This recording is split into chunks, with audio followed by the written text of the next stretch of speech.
Ever wonder what life was really like in the Soviet Union? Forget those Cold War spy movies with shadowy figures in trench coats. The truth was often stranger, more mundane, and in many ways, much harder than any film could ever capture. It wasn't just about spies and secrets. For millions, it was about the daily struggle for the most basic dignities. Imagine this. You wake up, not in your own quiet home, but in a single room that you, your parents, and maybe even your grandmother all share. And when you need the bathroom, you don't just walk down the hall. You walk into a shared space, a communal bathroom used by 7 or 8 other families. That's a dozen, maybe 2 dozen people, all relying on one toilet and one shower. Your morning routine isn't a peaceful ritual. It's a strategic operation. You have to time your trip perfectly to avoid a lineup, to get a moment of privacy that never really feels private. This was the reality of the kommunalka, the communal apartment, a cornerstone of Soviet life. This wasn't a temporary arrangement or something only for the very poor. Doctors, engineers, factory workers, teachers, people from all walks of life were packed into these subdivided mansions of the former aristocracy. Walls were thin, arguments were public, and every cough, every conversation was overheard. The kitchen wasn't a place for cozy family dinners. It was a crowded, tense battlefield of shared stoves and simmering pots where a missing spoon could trigger a multi-family incident. It was a social experiment on a massive scale, forcing strangers into an intimacy that bred suspicion and resentment just as often as it bred camaraderie. So, how did this happen? After the 1917 revolution, the Bolsheviks faced a massive housing crisis in the cities. Their solution was uplotniny, or compression. They took the large, elegant apartments of the rich and partitioned them, assigning one room to each family. The idea was rooted in a communist ideal of collectivism, of breaking down the old bourgeois notion of private space. The state declared that a citizen only needed 9 square meters of living space. Think about that, a space, roughly 10 feet by 10 feet for your entire family's life. Your bed, your table, your wardrobe, your children's toys, all crammed into one room. The kitchen became the heart and the battleground of the kommunalka. Each family had their own small table, their own hot plate, their own set of pots and pans. A strict schedule, often unwritten but fiercely enforced, governed who could cook and when. Imagine trying to prepare a meal while your neighbor is boiling laundry in a giant pot on the stove next to you, and another neighbor is grilling you about who used her salt without asking. It was a hotbed of gossip, alliances, and feuds. Yet, in this forced proximity, incredible bonds could also form. Neighbors would look after each other's children, share a rare delicacy, or celebrate holidays together in the crowded hallway, creating a unique, albeit chaotic, sense of community. Life was a constant negotiation. To take a bath, you might have to book a time slot a week in advance. The hallway, cluttered with bicycles, baby strollers, and pickle jars, was a shared artery where you were guaranteed to run into your neighbors whether you wanted to or not. Privacy was a luxury few could even dream of. Young couples had to find creative ways to have a moment alone, often waiting until everyone else was asleep, speaking in whispers behind a curtain hung for the illusion of solitude. It's hard for us to comprehend a life without a door to close, a space that is truly our own. As the years went by, the dream of a private apartment became the ultimate Soviet ambition. People would wait on lists for decades, hoping to one day get the keys to their own flat in one of the new mass-produced concrete apartment blocks that began to spring up under Khrushchev. These buildings, while often drab and cookie-cutter, represented a paradise of privacy. Having your own kitchen and your own bathroom was the pinnacle of success and comfort. It was a symbol that you had finally made it. The day a family moved out of the kommunalka and into their own apartment was one of the happiest days of their lives, a celebration of independence. But the legacy of the kommunalka runs deep in the Russian psyche. It shaped generations, teaching them how to live in close quarters, how to be resourceful, and how to navigate complex social dynamics. It created a culture where the line between public and private was permanently blurred. Even today, though most have been converted back into single-family homes, Some communalka still exist in cities like St. Petersburg, living relics of a bygone era. They stand as a powerful reminder of a time when personal space was a radical idea, and the simple act of closing your own bathroom door was the ultimate freedom. Thinking about this history really puts our own lives into perspective, doesn't it? The little comforts we take for granted, a quiet room, a private bathroom, were once unimaginable luxuries for millions. It's a testament to the resilience of the human spirit, the ability to find moments of joy, community, and normalcy even in the most trying of circumstances. The story of the communalka isn't just about hardship. It's about the complex, messy, and fascinating reality of trying to build a life in a world turned upside down. Thank you so much for joining me on this journey into the Soviet past. If you found this story interesting and it gave you a new perspective, hitting that like button really helps the channel grow. And if you want to explore more hidden histories with me, make sure to subscribe so you don't miss our next adventure. But first, get comfortable. Seriously, adjust those pillows, pull up that blanket, let your breathing slow down, and feel the mattress supporting you. Because where we're going, you're going to want to be cozy. So, congratulations.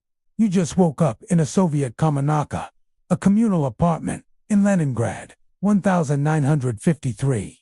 Stalin has just died, but his legacy, his shadow, is everywhere around you. The air in your room is chilly. Central heating exists, but it's inconsistent, a distant rumble in the building's guts.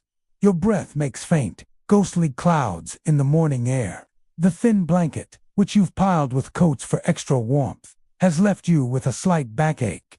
Nothing like your comfy bed right now, with its memory foam and perfectly regulated temperature. Your ears pick up the sounds before your eyes fully open. The clatter of pots in the shared kitchen. Someone's muffled argument about who used the last of the sugar. A toilet flushing through ancient pipes that shudder and groan like they're being tortured. A baby crying in the room next door. The walls in these old pre-revolutionary apartments are thick, but the doors are thin, and sound travels in strange, intrusive ways. You swing your legs off the cot. The floorboards are bare wood, cold against your feet. Your room isn't much bigger than a walk-in closet. It's just big enough for your narrow bed, a small, wobbly table, and a single wooden chair. A frayed rug covers part of the floor, its pattern worn away by time. A single bare bulb hangs from a wire in the ceiling, casting a weak, yellow light. Your few possessions are neatly stored in a suitcase under the bed. Privacy is a luxury you don't have.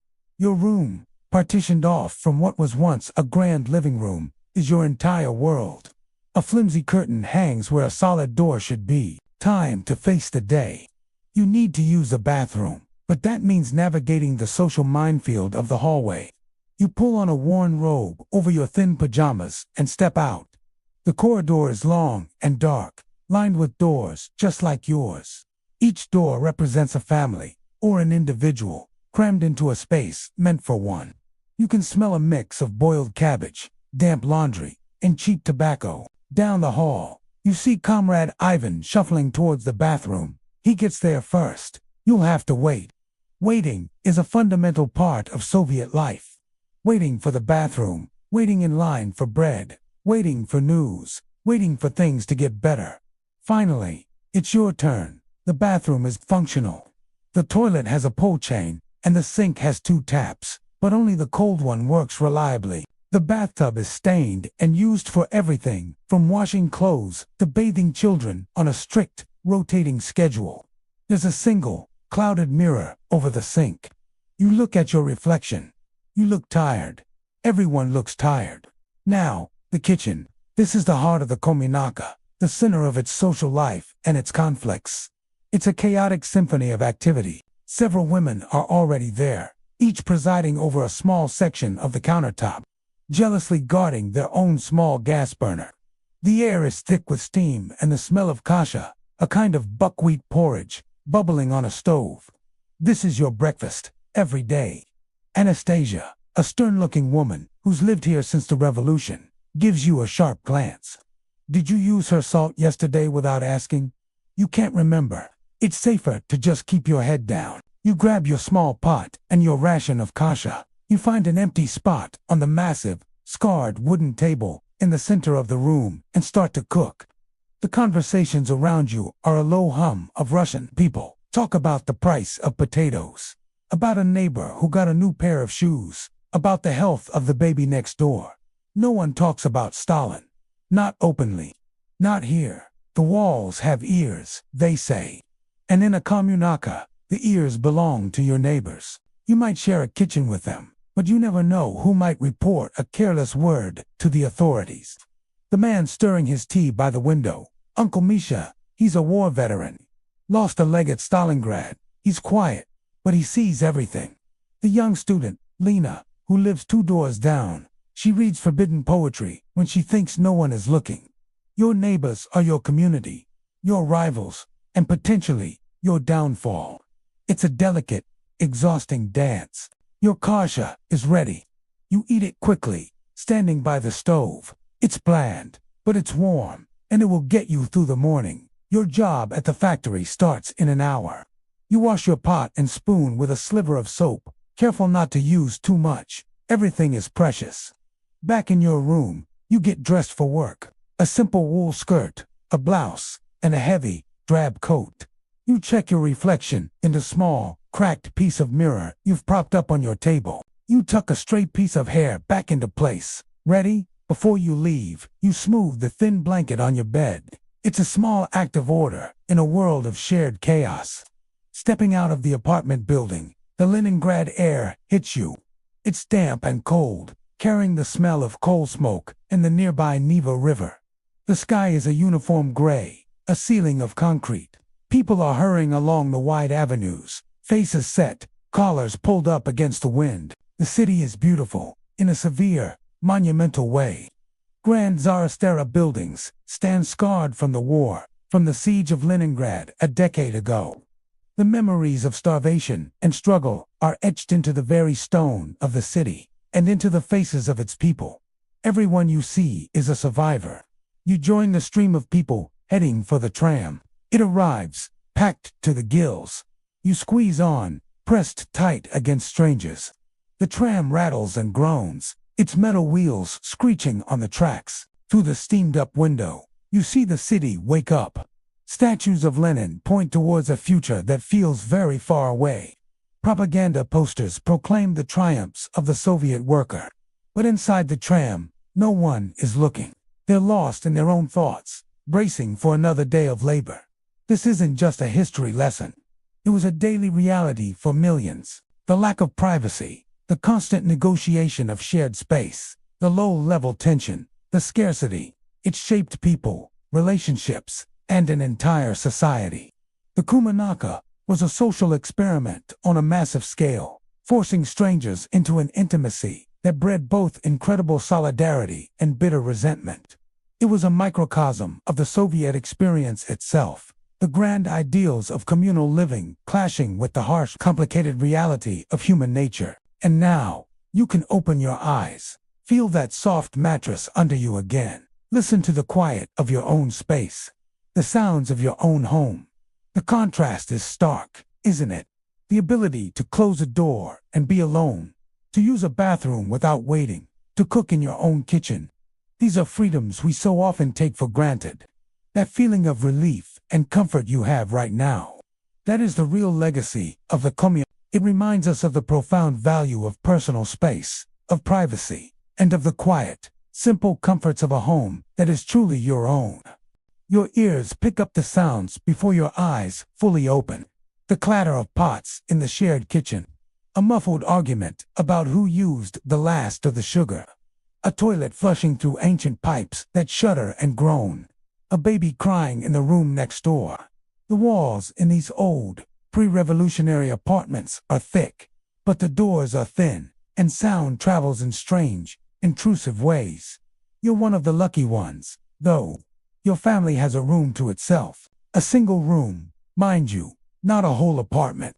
It measures about 150 square feet. This room is your entire world. It's where you sleep, eat, entertain guests, and store everything you own. Privacy is a luxury that doesn't exist here. But first, Get comfortable. Seriously, adjust those pillows. Pull up that blanket. Feel the mattress supporting you. Because where we're going, you're going to want to be cozy. So, congratulations. You just woke up in a Soviet Kommunalka, a communal apartment, in Leningrad, 1953. Stalin has just died, but his legacy, his shadow, is everywhere. This isn't just a history lesson. This is a time machine. We're going to live a day in this world, to feel what it was really like. The first order of business, the bathroom, and that means a queue. The communal apartment, or kommunalka, is a uniquely Soviet invention. After the revolution, large apartments of the wealthy were seized and partitioned. Families were moved into single rooms, sharing kitchens, bathrooms, and hallways. Your neighbors aren't just people you pass on the stairs. They are an unavoidable, constant presence in your life. As you wait your turn, you can feel the tension. Maybe Mrs. Petrova, from room 3, gives you a sharp look. Did you leave a dish in the sink last night? In the kommunalka, every action is scrutinized. It's a microcosm of Soviet society, a place of forced collectivism. There's camaraderie, sure, but also suspicion and petty conflicts that can escalate. Everyone knows everyone else's business. Who got a letter? Who bought a new pair of shoes? Who had a visitor after dark? Finally, it's your turn. You navigate the cramped, shared kitchen to get some water for tea. The air is thick with the smells of yesterday's cabbage soup and this morning's burnt porridge. You have your own small gas burner, a prized possession, but you share the sink and counter space. You carefully measure out your family's sugar and tea leaves from your personal stash, always keeping an eye on it. Scarcity is the rule, not the exception. Breakfast is simple: black bread, maybe a thin slice of sausage if you were lucky at the store yesterday, and weak tea. You eat quickly in your room, listening to the symphony of the apartment waking up around you. You hear the state-controlled radio playing patriotic music from a neighbor's room. The news will be next, filled with reports of glorious tractor production and the triumph of socialism. After the rushed breakfast, it's time to face the outside world. You put on your coat, a heavy, practical garment meant for enduring the harsh Leningrad weather, and step out into the hallway. Then, down the grand, but now decaying, staircase, you can see the ghosts of its former glory in the faded stucco and ornate railings. Out on the street, the city is gray. The sky, the buildings, the faces of the people hurrying to work. Leningrad is still healing from the devastating 900-day siege during the war, and the scars are visible everywhere, both on the architecture and on the people. Your destination is the factory, or the office, or the construction site. Whatever your assigned job is, you get there by crowded tram or bus, packed shoulder to shoulder with fellow citizens. The conversation is muted. People are guarded. The Great Terror of the 30s is a living memory. And even with Stalin gone, the fear hasn't evaporated. An unguarded word, a joke told to the wrong person, could still lead to a late-night knock on the door from the MGB, the state security, at work. The day is a long stretch of routine, punctuated by political meetings. You might have to attend a session where you voluntarily denounce Western imperialism or listen to a lecture on the latest successes of the 5-year plan. Participation isn't really optional. You clap when everyone else claps. You raise your hand when everyone else does. It's about blending in, becoming invisible. Being a good, unremarkable Soviet citizen is the safest way to be. The highlight of the day might be the lunch break, not for the food, but for the chance to gossip quietly with a trusted friend. You talk about your families, the queues, the lack of decent shoes, but you never talk about politics. Not really. You talk around it. You might complain about a specific factory manager, but never the system itself. Everyone has mastered the art of Aesopian language, speaking in hints and allegories. After work comes the second shift, the queue. This is a fundamental part of Soviet life. You queue for bread. You queue for milk. You queue for meat, if there is any. You might spend hours standing in line, exchanging rumors and information. Did you hear they have boots at Gum today? No, but the Univermag on Nevsky Prospect might get a shipment of fabric. It's a battle for basic necessities. You finally get home, arms laden with whatever you managed to procure. The smell of boiling potatoes and onions fills the communal hallway. It's time for dinner. Once again, you navigate the delicate dance of the shared kitchen. You cook your meal, eat with your family in the cramped space of your room, and help the children with their homework. They are learning about the great leader Lenin and the heroic achievements of the Soviet people. In the evening, the room transforms again. The dinner table is cleared and becomes a desk. Then it's folded away to make space for the beds. Maybe you have a few precious moments to read a state-approved novel or listen to the radio. Or perhaps your neighbors are having a loud celebration, and the sound of an accordion and off-key singing bleeds through the walls. There's no escaping the collective. As you lie down to sleep, the sounds of the kommunalka continue. An argument here, a laugh there, the ever-present plumbing. You reflect on the day. It was a day of small victories, finding a good cut of meat, avoiding conflict with a neighbor, getting a seat on the tram. And it was a day of quiet anxieties, the constant awareness of being watched, the struggle for resources, the uncertainty of the future. This was life for millions. A life of shared spaces, shared struggles, and unspoken fears. It was a system designed to forge a new type of person, the Homo Sovieticus, the Soviet man. But what it really forged was an incredible resilience, a dark sense of humor, and a deep, deep appreciation for the tiny pockets of privacy and personal joy one could carve out. Living in a kommunalka in 1953 wasn't just about the physical discomfort.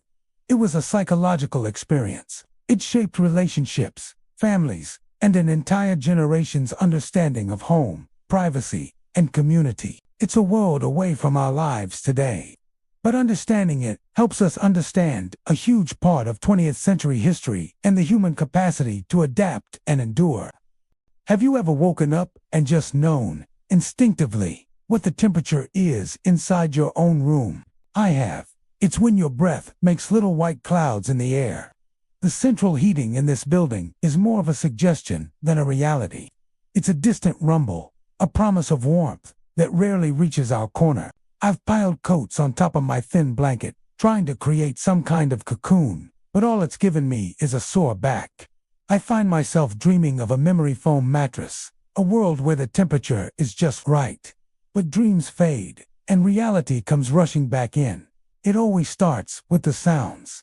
Before my eyes even open, the morning symphony of our communal apartment begins. The clatter of pots from the shared kitchen, a muffled argument over who finished the sugar again. The ancient pipes groan and shudder every time a toilet flushes. And then there's the baby crying next door. The walls of these old, pre-revolutionary buildings are thick, but the doors are flimsy, and sound has a way of finding its way into every private moment. But you know what? We're considered the lucky ones. My family has a room all to ourselves. Just one room, mind you, not an apartment. It's about 150 square feet.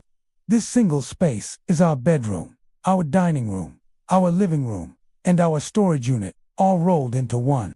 It's where we sleep, eat, and try to have some semblance of a family life. The concept of privacy, it feels like something from a different planet, a luxury we can't even imagine.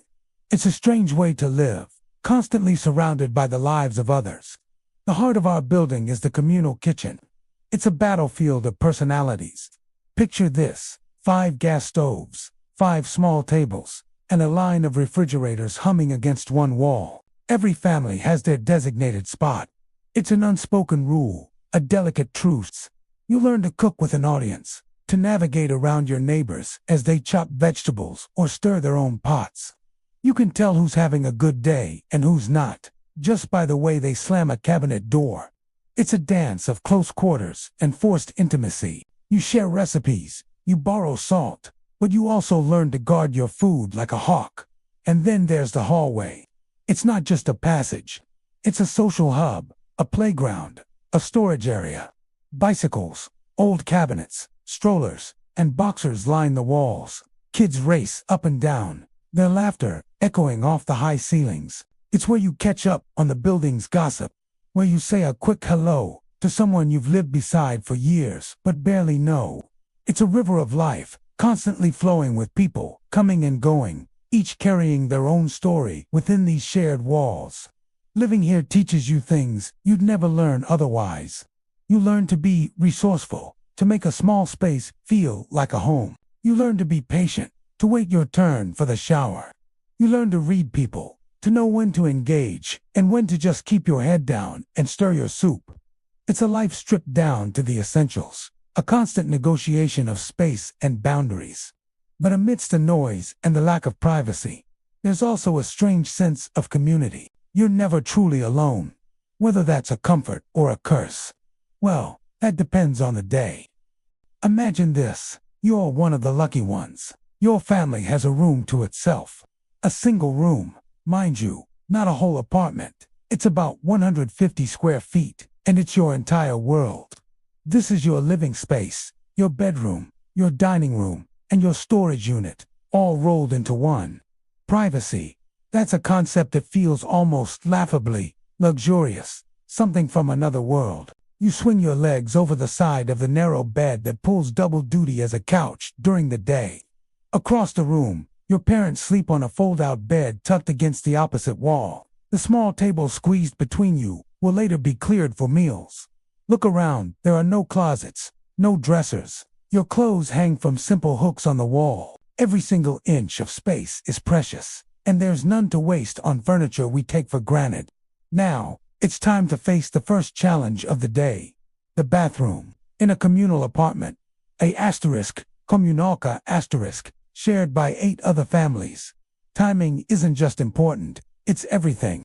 If you go too early, you'll be shivering in the unheated hallway. If you wait too long, you'll find yourself at the back of a line, a silent queue of neighbors, each anxiously checking the time, worried about being late for work or school. There's an unwritten schedule, a delicate social contract that everyone grudgingly follows. Each family gets about 15 minutes. On some mornings, that's just enough time to use the toilet, splash some cold water on your face, and quickly brush your teeth. Forget about a long, hot shower. The single bathtub is a battleground of its own, reserved for specific, negotiated time slots throughout the week. A quick wash at the sink is a daily reality. After navigating the bathroom gauntlet, it's time for breakfast. You head to the communal kitchen, a space filled with the ghosts of last night's dinners and the promise of the morning's chaos. Each family has its own small table or a designated patch of countertop. The air is thick with the competing smells of frying onions, brewing tea, and simmering kasha. You might exchange a polite, sleepy nod with a neighbor, but conversations are usually kept to a minimum. It's a space of function, not friendship. Everyone is focused on their own task, trying to prepare their meal and get out as quickly as possible. You grab your family's pot from its designated spot, fill it with water, and set it on one of the shared gas stoves. You have to keep a close eye on it. It's not that people would intentionally take your things, but in the morning rush, mix-ups happen. This kitchen is a masterclass in efficiency and silent negotiation. You learn to move around others, to anticipate their movements, to claim your space without causing friction. It's a dance everyone knows by heart. Back in your room with your simple breakfast, you eat while your parents get ready. The room, which felt so cramped just moments ago, now feels like a sanctuary compared to the shared spaces. This is your private corner of the world, even if it's just for a little while. As you finish your meal, you start the process of transforming the room back into a living area. The beds are folded away, the table is wiped down. The space needs to be ready for the day. Living like this teaches you things you can't learn anywhere else. It teaches you patience, tolerance, and an incredible awareness of the people around you. You learn to read the moods of your neighbors from a single glance. You learn how to share, how to compromise, and how to find moments of peace in the middle of constant low-level chaos. It's a life that demands resilience and a certain kind of grace. It's a life that millions experienced, a testament to the human ability to adapt and build a home, no matter the circumstances. This was just a glimpse into a morning in a Soviet communalka. It's a world away from our modern lives, yet it shaped generations. But into the heart of everyday life for millions, a Soviet communal apartment, or communalka, This is your morning. The first challenge, the bathroom. There's only one, shared by several families. A queue forms early. While you wait, you glance at the day's kitchen schedule, taped to the wall, an informal but essential system to prevent chaos when everyone needs to cook dinner. The kitchen is a curious blend of personal and public space. Each family has a designated shelf in the fridge, their own cupboard, and often their own burner on a Frankenstein's monster of a stove, cobbled together with extra pipes and attachments to accommodate multiple pots at once. Finally, the bathroom door creaks open. Steam pours out as your neighbor Nadezhda emerges, giving you a quick nod. Another neighbor, Dmitry Petrovich, waves you in. "Go ahead," he says. A small kindness, but in a world of scarcity and close quarters, these gestures mean everything. The bathroom is Spartan, a stained tub, a clanking toilet, a cracked sink. But today, a small miracle, the water is actually hot. The sting on your cold hands quickly turns to a comforting warmth. It feels like a good omen. You rush, always mindful of the others waiting. 7 minutes, 8. You can't be selfish with time. Back in your family's room, which serves as a living room, dining room, and bedroom all in one, your mother is already up. She's heating water for tea on a small electric burner, technically forbidden, but universally owned. It's the lifeblood of a Russian morning. On a small table, the samovar, a cherished family heirloom that has miraculously survived decades of turmoil, stands ready. "Hurry," she says gently. Your father has already gone to the bread line. This is another part of the daily ballet. 3 times a week, your father rises before dawn to queue at the state bakery. Fresh bread is one of the few reliable pleasures, kept affordable by the government, but it demands a sacrifice of time. He'll bring back enough for your family and for the neighbors down the hall. On other days, they return the favor. This is Blatt, the intricate web of informal arrangements and mutual aid that keeps society functioning. It's how people survive. Your mother hands you a steaming cup of strong black tea and a bowl of kasha, buckwheat porridge, sweetened with a precious spoonful of sugar. You eat, standing up, the routine so ingrained you barely think about it. "They say there might be oranges at the gastronome today," she mentions, her voice holding a flicker of hope. The gastronome is the state-run food shop. Oranges. The word itself sounds like a luxury, a burst of impossible color in the gray winter landscape. These fruits are rare visitors from the warmer parts of the Soviet Union, like Georgia, or sometimes even from abroad. Their scarcity makes them a treasure. If your mother manages to get any after waiting in another line during her lunch break, they'll be saved for a truly special occasion, perhaps for New Year's, still months away. This single morning tells a larger story, one of resilience, community, and the human ability to find warmth and create order in the most challenging of circumstances. It's a testament to the unofficial systems that held life together when official ones fell short. It wasn't just about survival. It was about preserving dignity and humanity through small, shared rituals, from a hot cup of tea to the hope of a rare, sweet orange. The last sip of tea warms you, a small, simple pleasure before the day truly begins. You reach for your coat on its hook. It's heavy wool, built for warmth, not for turning heads. Practical. That's the word for it. In the Soviet Union of the 1950s, especially for an ordinary worker like you, function always trumps fashion. A quick glance in the small, cracked mirror by the door confirms it. Clean, presentable, but not stylish. That's good enough. Style is a luxury few can afford, and even fewer prioritize. Stepping out of the apartment, the familiar scents of the stairwell greet you. A faint, lingering smell of boiled cabbage and old tobacco. The ghosts of 1,000 dinners and 1,000 cigarettes. The air is cool and still. You pass the elevator, its ornate iron cage, a beautiful but useless relic. It's been broken for as long as anyone can remember, a silent monument to a time before. So, you begin the descent. 5 flights of concrete stairs, your footsteps echoing in the quiet, creating a lonely rhythm. 1, 2, 3, 4, 5. Each floor, a layer you shed, preparing to meet the world outside. The heavy front door groans open, and the street hits you with a blast of cold, damp air. This is October in Leningrad. It's not just a month, it's a feeling, the start of the long, slow slide into the deep freeze of winter. You look up, the sky is a solid, unbroken sheet of gray, the color of wet cement, pressing down on the city. A light, persistent drizzle hangs in the air. It's not quite rain, but it's enough to dampen your coat, your hair, and your spirits just a little. Around you, the city is in motion. People hurry along the wide sidewalks, a river of gray and brown coats. Collars are turned up, hats pulled down, heads bowed against the weather and their own thoughts. The trams rumble past, their windows fogged from the breath of the passengers packed inside, their faces blurry shapes. The grand, imperial facades of the buildings, though still beautiful, seem weary, stained by decades of soot and harsh weather. They watch over the street like solemn, aging giants. You join the flow, just another face in the crowd, heading towards the factory.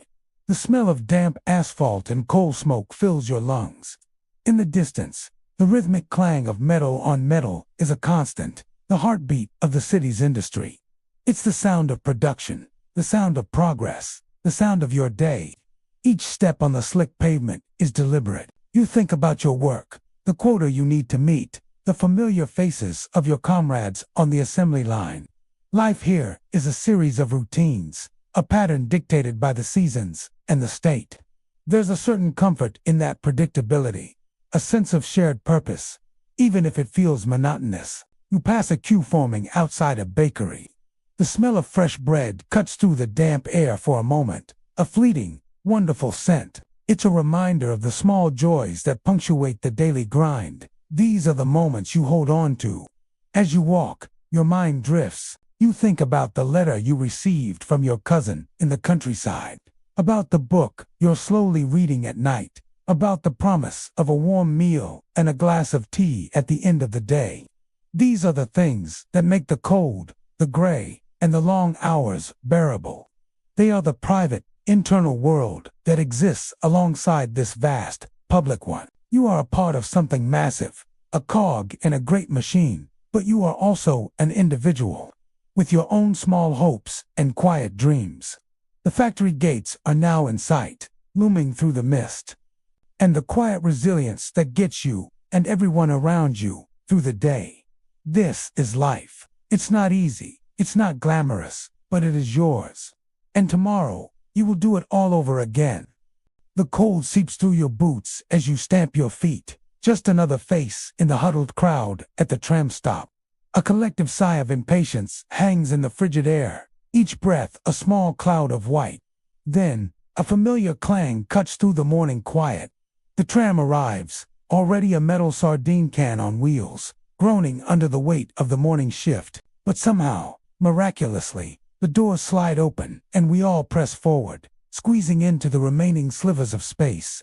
You're immediately enveloped in a world of damp wool, the faint, lingering scent of last night's tobacco, and the sharp, metallic smell of the tram itself. It's an intimacy no one asked for, but everyone accepts. The tram lurches forward, its rhythmic rattling a constant soundtrack to the city waking up. Through the steamy, fogged-up windows, Leningrad glides by a living museum. Grand, pastel-colored palaces from the Tsarist era, now carved up into communal apartments like yours, stand shoulder to shoulder with the stark, functional apartment blocks thrown up after the war. It's a layer cake of history, a jumble of styles and epochs. You see Baroque grandeur next to constructivist workers' clubs, all under the watchful, imposing gaze of Stalinist architecture. The city outside is already in motion. Lines are forming outside shops, a familiar sight. Women clutch their string bags, the famous Avaska, or maybe it's hoping today's delivery will bring something worthwhile. Sausage, maybe butter, or even a few precious oranges. Street sweepers in their bright orange vests are methodically clearing away yesterday's remnants, preparing the streets for a new day. And everywhere, on every available wall, the posters, grandiose images of smiling, heroic workers, their faces glowing with socialist pride, proclaiming the glorious success of the latest 5-year plan. Quotas exceeded, targets smashed. It's a world of vibrant color and triumphant achievement. But inside this rattling tram, the reality is painted in more muted shades. The faces around you are tired, etched with a quiet resignation. Another day awaits at the factory, another shift in an office where following the plan is everything. An individual initiative is often more trouble than it's worth. It's not about innovation, it's about meeting the numbers, ticking the boxes. The air is thick with a silent, shared understanding of the daily grind. Yet, beneath the weariness, there's another feeling, something less tangible, but just as real, a sense of security. It's a strange comfort, but a comfort nonetheless. Everyone has a job. Everyone has a place, however small, in this vast, sprawling system. There's no fear of unemployment, no anxiety about rent you can't pay. Your basic needs are met. It's a trade-off, a bargain struck with the state, and this tram is full of people living out their side of the deal. You try to peer through a clearer patch on the window. The Neva River is a sheet of dark, cold steel under the gray sky. A lone ship moves slowly, a dark shape against the horizon. For a moment, you let your mind wander. You think about the stories your grandmother told you, of this same city under a different name, of balls and horse-drawn carriages. You think about the future promised by the posters, a future of abundance and ease for all. And here you are, suspended between that past and that promise, rattling through the present. The tram feels like a time machine, carrying not just people, but the weight of history and the uncertain shape of dreams. It's a powerful, almost overwhelming feeling to be such a small part of something so immense. The tram slows, its brakes squealing. You stop. You begin the awkward shuffle towards the exit, murmuring a constant stream of Izvinichi. Prosti. Excuse me. Pardon. It's a dance of gentle nudges and stepped-on toes as you push through the wall of damp coats. Finally, you spill out onto the pavement, taking a deep breath of the cold, exhaust-tinged air. You're free from the tram's embrace, but you immediately merge into another human river.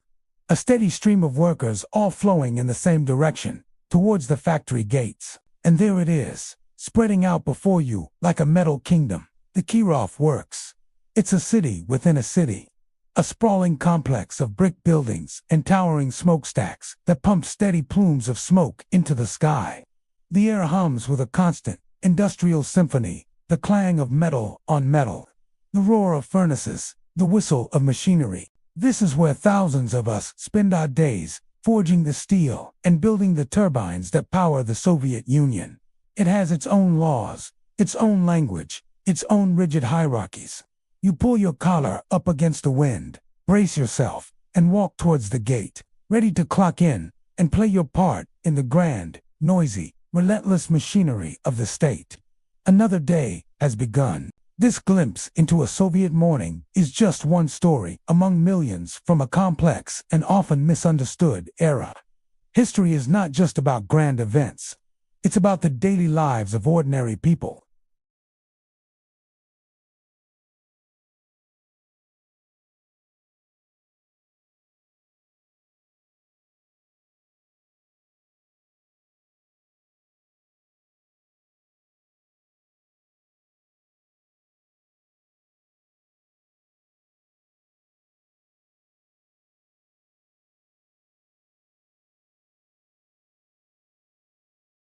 The factory floor is a living, breathing monster. The noise hits you, first a physical force that you feel in your chest. It's a symphony of chaos. The relentless pounding of presses. The high-pitched scream of metal on metal. The shouts of foremen trying to be heard over the din. The air is a cocktail of scent-sharp, acrid oil, the scorch of hot metal, and the sweat of hundreds of bodies all working in unison. My station is the lathe. My world, for the next 8 hours, is this machine. My job is precise, repetitive, almost hypnotic. I shape metal components for tractors. These tractors, they tell us, will go to collective farms across the motherland, driving our glorious agricultural revolution forward. And despite the soul-crushing monotony, I feel a flicker of pride. There's something solid, something real, about turning a shapeless piece of metal into a functional part, knowing that my hands, right here, are creating something that will help feed the nation. It's a small thought, but it's something to hold on to. The morning drags on, each minute marked by the rhythmic chunk and whir of the lathe. My hands move on their own, guided by a memory etched into my muscles over thousands of repetitions. This frees up my mind to wander, to dream. I think about saving up for a radio, to bring music and news from the outside world into my small room. I fantasize about getting my own apartment through the factory housing list, a dream so distant it feels like a fairy tale. The wait list is decades long. Still, a man can dream. Maybe I'll see my name on the Heroes of Labor Board one day. The extra pay would be nice, but the respect, that would be even better. Around me, the grand project of Soviet industry churns on hundreds of workers, each at their post, each a tiny gear in the colossal state economy.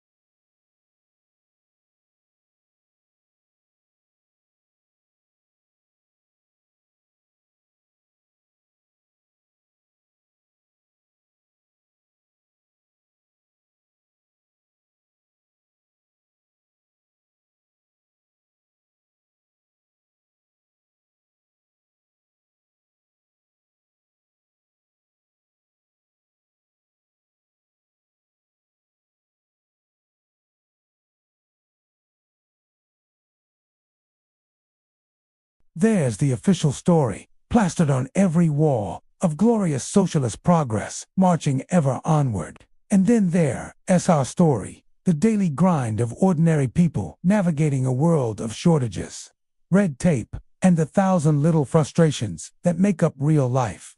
It's a constant tightrope walk between ideology and reality. Lunch break. The shrill bell is a moment of pure bliss, a temporary ceasefire in the war against noise. We gather in the canteen, the air now filled with the smell of boiled cabbage and black bread. The conversations get a little louder, a little more personal. We talk about family, about the upcoming May Day parade, about the price of potatoes at the market. These are the moments that remind you you're more than just your production numbers. You're a person, surrounded by other people, all trying to make the best of it. But the break is short, and soon the bell rings again, pulling us back to our stations. The afternoon is a mirror of the morning, another slow descent into the rhythm of the machine. The sun shifts, casting long shadows across the factory floor through the grimy windows. My focus sharpens and blurs. One moment, I am entirely absorbed in the precise angle of a cut.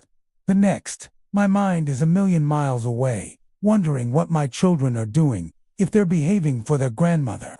This is the life of a builder of socialism.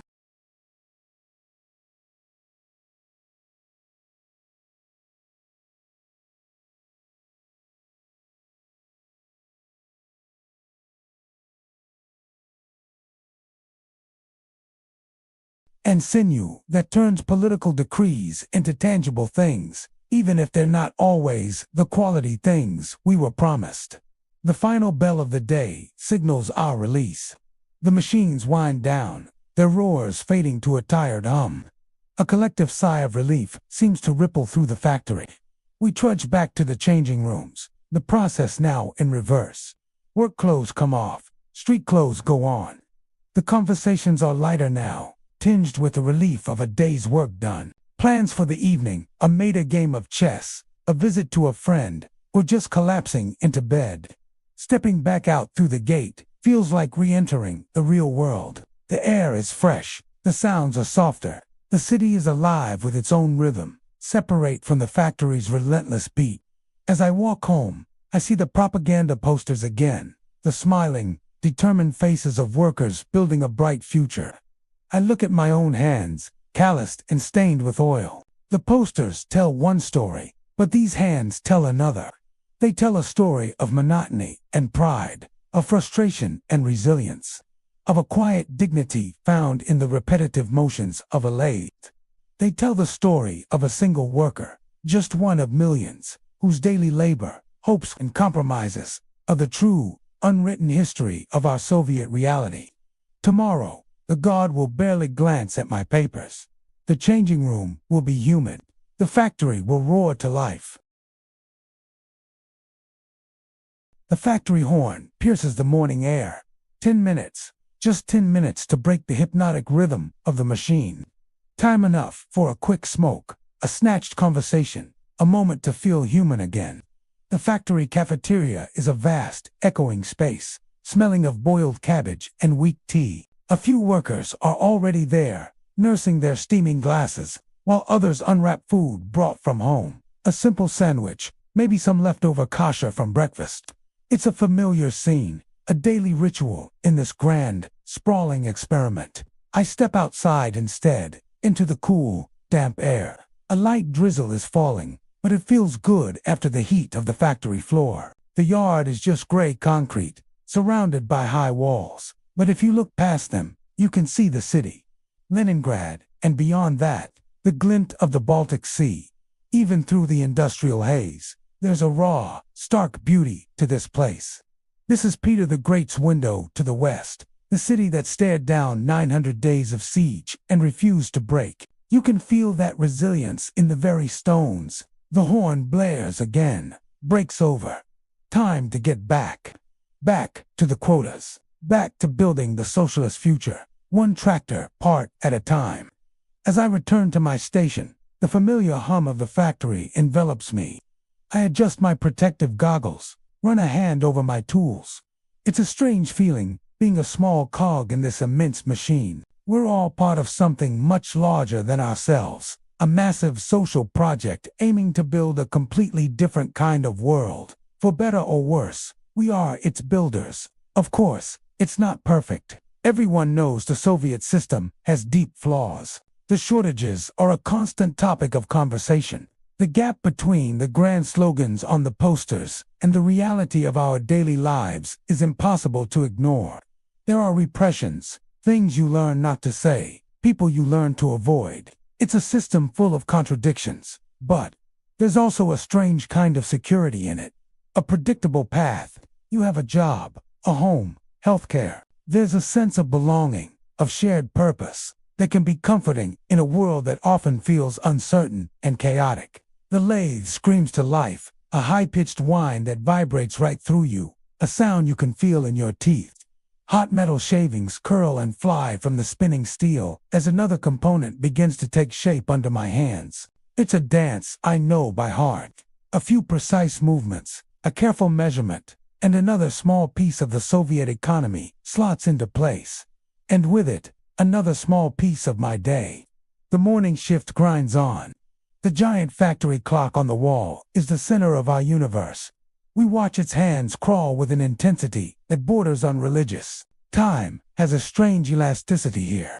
It stretches into an eternity during the long, repetitive hours of work, and then, as if by magic, it compresses and accelerates as the end of the shift draws near. It's the rhythm of factory life, as predictable as the changing seasons, yet always subtly different.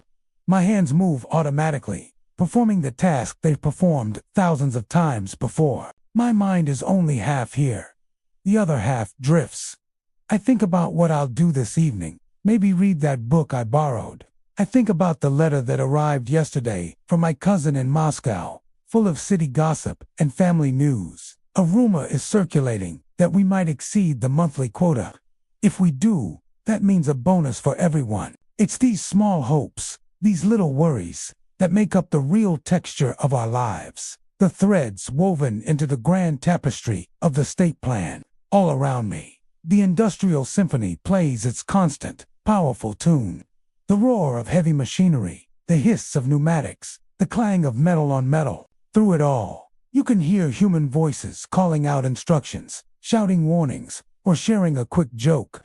The slogans on the walls proclaim that this is the sound of socialism being built. The reality, as always, is far more complicated, more human, more messy. But for now, the work continues. It carries us all forward, through the morning, towards whatever the rest of the day and the future might bring. Thanks for watching.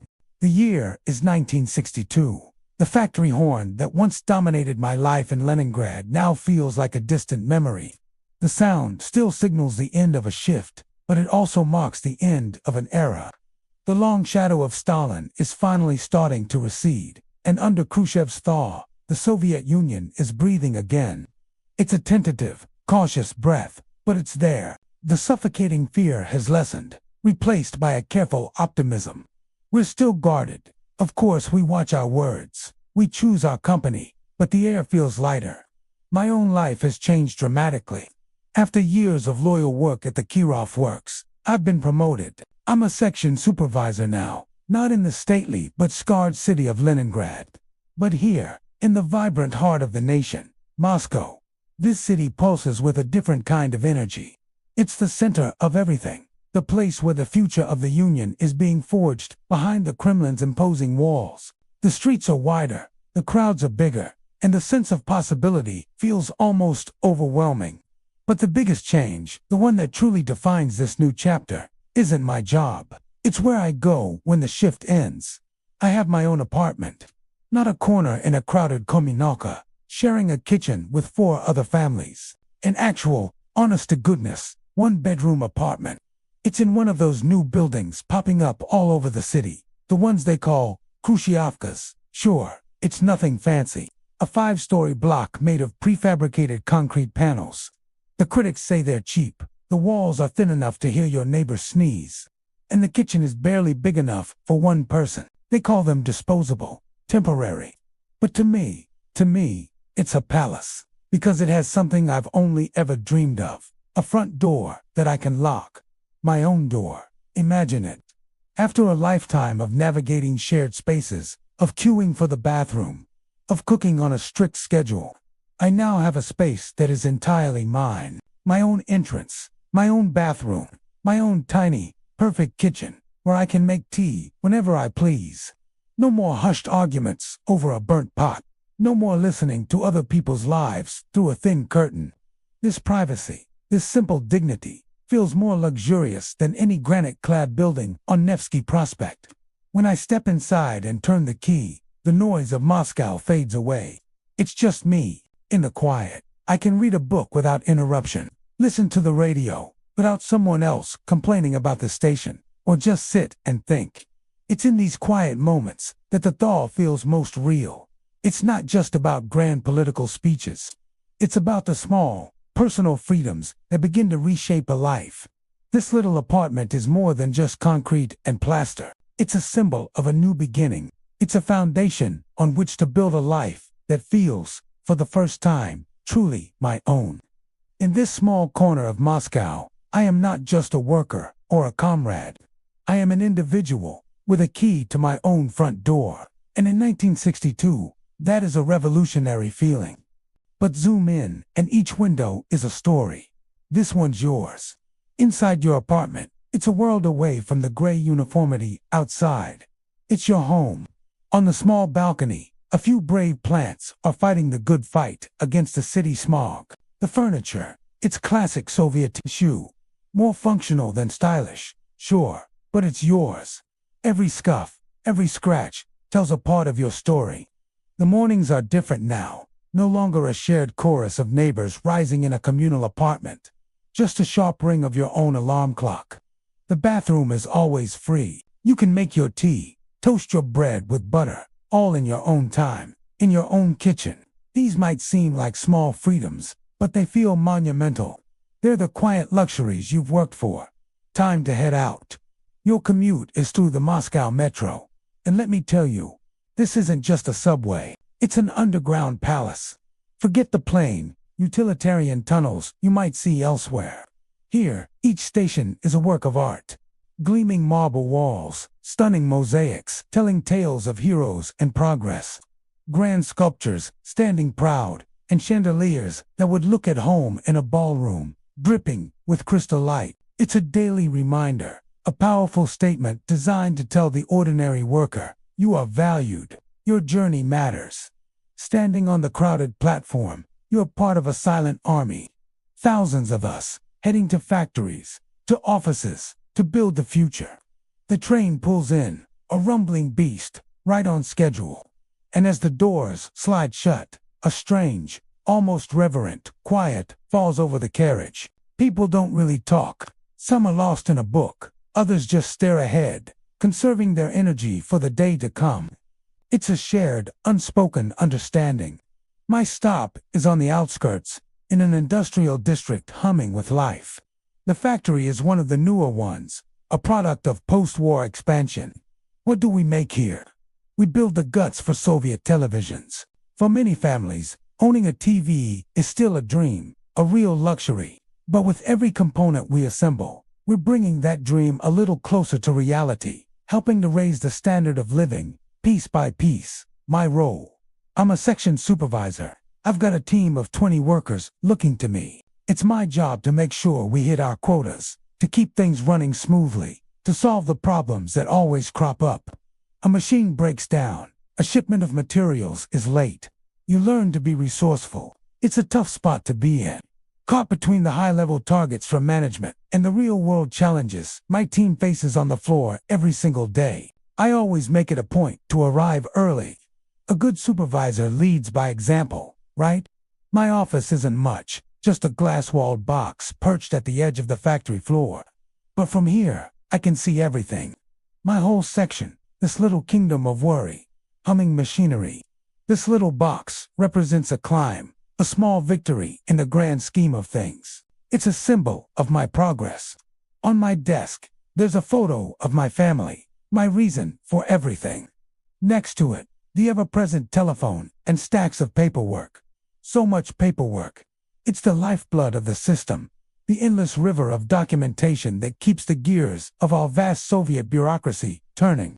This is my world, from the quiet peace of my own kitchen to the roar of the factory floor. It's a life of contrasts, of small freedoms and great responsibilities.